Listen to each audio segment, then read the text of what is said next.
Hi Scorpio, welcome to a tarot reading for March 2020.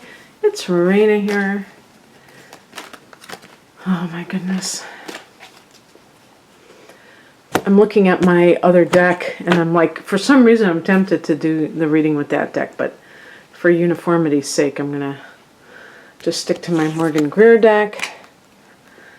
And let's see what is shaken. Bacon.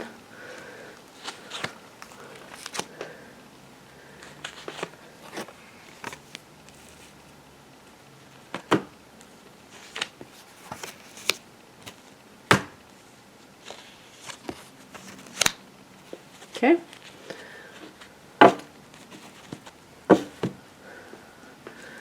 So the heart of the matter is the Queen of Wands, and this is a card that combines your water element with fire element, and that is an interesting combination. You know, when they're talking about two separate people, they talk about water putting out fire, and fire creating steam. You know, when with water, when those two elements combine. But this is within a person, so. The queen can also be a mother or a boss, and this is especially associated with a career woman. So this person in the upright position, this is supposed to be a positive influence, but I'm looking at the past situation that informs this.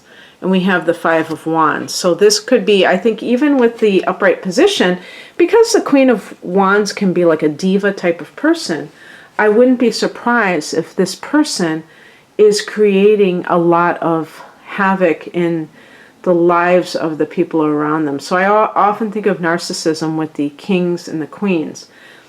And because I did get the King of Swords as well. So an example would be that and the Five of Wands to me can be like triangulation, the results of triangulation, which is when a narcissist or other type of problem personality goes to one person to badmouth another that is part of their circle, whether it's a family or a friendship, like a circle of friends, and gets everybody fighting with one another, or in the workplace. The workplace can be another arena where this can play out. And so if you have been experiencing disharmony in a certain area of life, you may not automatically think of this individual as being the instigator, but they could very well be. Why does this person do this? Because they want to be the queen bee, pardon the pun. They want to be the head honcho. They want to be the one that controls everything, that has that power over others. And, you know, there's that saying, a house divided cannot stand. So if we're literally talking about family issues, this type of person is likely to weaken the family, the siblings, the relationship between the children and their father, and things like that. So this person, in the upright position, this person may give the appearance of being a positive individual, but perhaps they are really, that's really a cover for their negative behavior, and it could be very insidious. So you might not be able to kind of put your finger on it in a very blatant way, but you realize after the fact that that's what's been going on. So because Scorpio, I think, you know, it's very interesting because I think Scorpios tend to get involved with these deep psychodramas, you know, because of your, you know, the house that you rule, the 8th house, and the Scorpio person, you know, I look at that Five of Wands and I think of Mars energy, and one of your rulers, along with Pluto, is Mars. So there's that. That's that part of the Scorpio person that can be very combative themselves, but they do it in a lot different way than an Aries person who's ruled by Mars. There's more of a stealth component to it. But you're usually very good at figuring people out and what makes them tick. And so, needless to say, don't fall for the okie doke. But in family matters, you could be blinded. This could be a very charismatic figure, like a mother or a mother-in-law, and not to say that you're married, but your partner's mother. And they may have this card is actually connected to Sagittarius, but she's holding a sunflower, and I really connect with Leo. And a Leo persona can be very warm and generous, but when it's a bit much, when it's imbalanced, the ego can really come out, and the diva qualities can really come out. So and the person may not be sheer evil or anything like that, but they need to have attention 24/7. They have to be at the center of everything, kind of like the sun is at the center of our universe and is everything to us. They have to be that indispensable person, and so they're very attention seeking. And this is where the problems begin, because they have to be the one that is unscathed. So everybody else is fighting, and they're above the fray. They're sitting pretty above the fray. The higher message is the King of Swords. I think this can be spiritual advice for you to stay above the fray yourself. Don't get sucked into any manipulations with a person who may come across as, caring, and they want to, tell you something. Sometimes one of the ploys is, they really have to tell you something. And of course, it's something negative that was said about you. And you really have to think long and hard about what might be really going on with a person doing that. If it's really meant to help you, or if they are trying to put you down in some way, because it could be that they're trying to make themselves look good as they gossip or, hurt your feelings by telling you something that someone said about you. And sometimes the things that they're saying are distorted. They're not even how it really went down, or they're out of context. But even if it's 100% accurate, it's very self-serving a lot of times for these people to do this, and it's going to alienate you from that person. You're going to have anger towards that person for saying those things. So with the King of Swords, again, this can be advice on how you should handle it, which is dispassionately. You're not going to get sucked in. You're not going to allow this person to ruffle your feathers or to trigger you. Because, look at the Five of Wands. That's what she wants. She wants to create the drama. But also, the King of Swords could be a father-mother dynamic, or stepfather or father-in-law, where he tunes out this woman.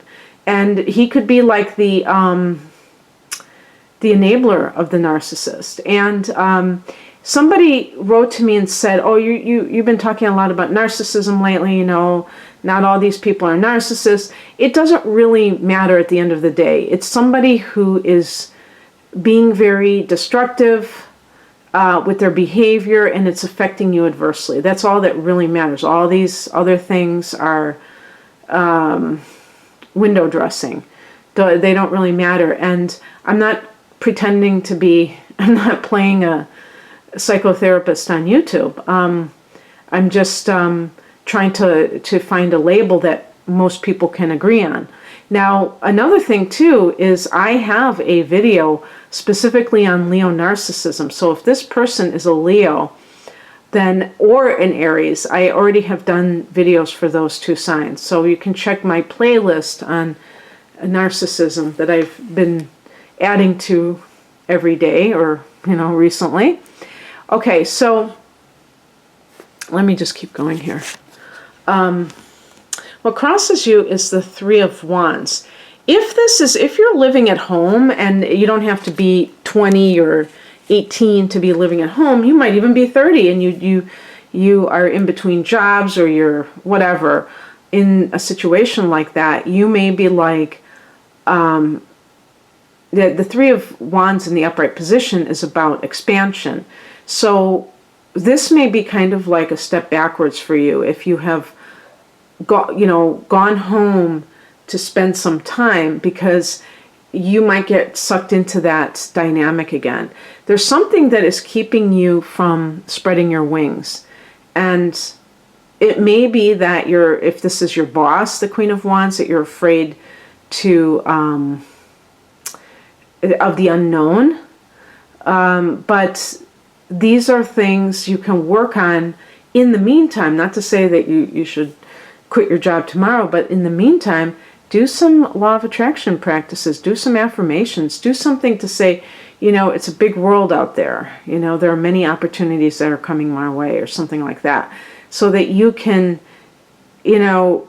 put yourself in a better mindset. Because in this challenged position, you may be kind of regressing in a certain way. You're stuck in this cycle with a lot of toxic behavior, a lot of inharmonious interactions, and it's not, you're a sensitive person. You might not show it like overtly, but you still are, and you really need that kind of supportive environment. Speaking of which, what's coming in is represented by the Moon card, and this is about trusting your intuition. Also about looking at the area that you tend to lie to yourself, self-deception. Also, with the Moon card, this could be a timing card of like, this is when things will, come to a heightened state. So in March, there will be a full moon in, whatchamacallit, on March 9th in Pisces. In Virgo. So this is actually going to be in your 11th house, I believe. And I'm wondering if this is more of the new moon that is coming, that's going to be in Aries. Now that would be in the 6th house, so maybe that indicates like new employment of some sort. I don't know. So this might be a timing card. This is connected to Pisces. So Pisces goes, oh yeah, the Mercury retrograde, that's right. We do have a Mercury retrograde. Oh, and as a matter of fact, that is true, because Mercury is going to go back into your 10th house. And this will be happening in March. And then eventually Mercury will go direct on, it's funny, Mercury's going direct on March 9th, and that's the date of the full moon in Virgo. Happening in your 11th house. Well, that doesn't make sense. That can't be your 10th house. Okay, I'm sorry. So, the Mercury retrograde is happening in your 5th house, going back into your 4th house of home and family. Okay, that makes more sense. I was doing it backwards. And on the same day that it goes direct in that 4th house is also the date that you have a full moon in Virgo in your 11th house. So, it's interesting. The 11th house are your hopes and wishes. For some of you, this might actually be in your, who knows, maybe this is in your 10th house of career, this full moon. Depends on what your degree of Scorpio is. But, so that might be more of a career situation. But, I just want to say about the fourth house, this is the mother. So this might be your mother. And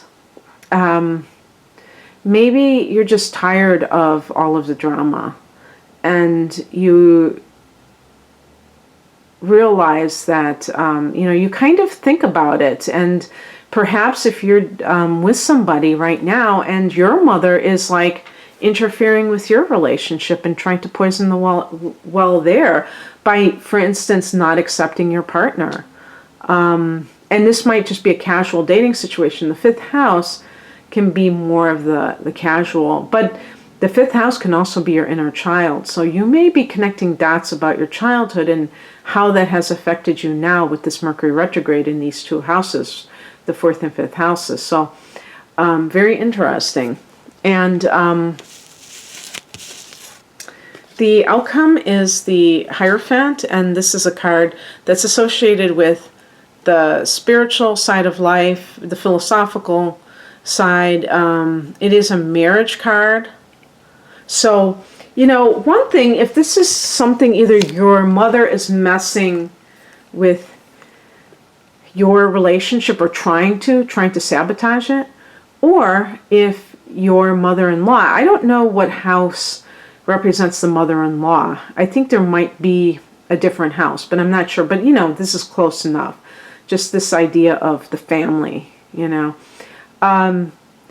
if that's being done against you by a woman, maybe your father's wife, a stepmother, whoever this person is, you can, say to yourself, you know what, nothing is going to come between me and my marriage, my partner. These people are not going to destroy it. It's up to us, the two of us, to be dedicated to one another. It is difficult, and it is kind of, I could see it being very upsetting if this is your mother-in-law and you feel like your partner is not defending you. That is something that I think can be kind of concerning sometimes, if you feel like your partner is actually under the sway of your mother-in-law. You might feel like you're being thrown under the bus, by your own partner.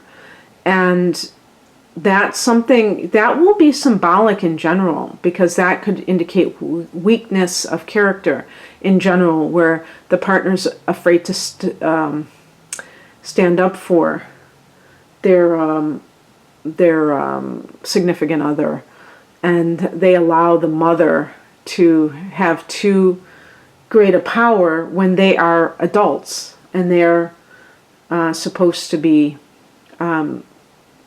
being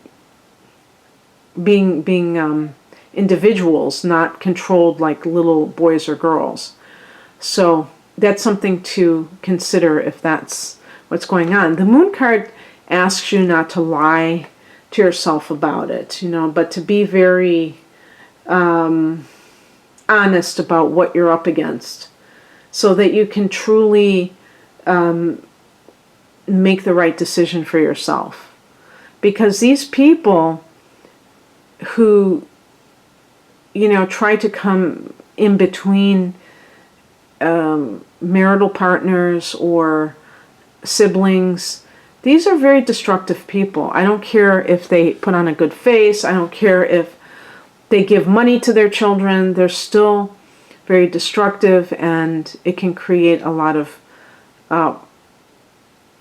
pain in other people's lives. And sometimes these people are enabled because a sibling likes the gravy train, or they are just plain afraid to stand up for themselves.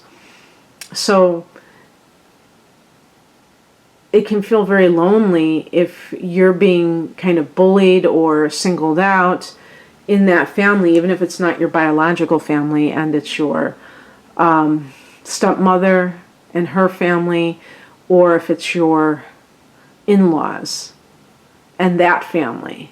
And if they decide, oh, we don't like this person, you know, that can definitely affect your marriage or your dating situation adversely. So you're going to have to figure out how to cope with that. And the Hierophant is about honoring marriage above, you know, just like the Bible says.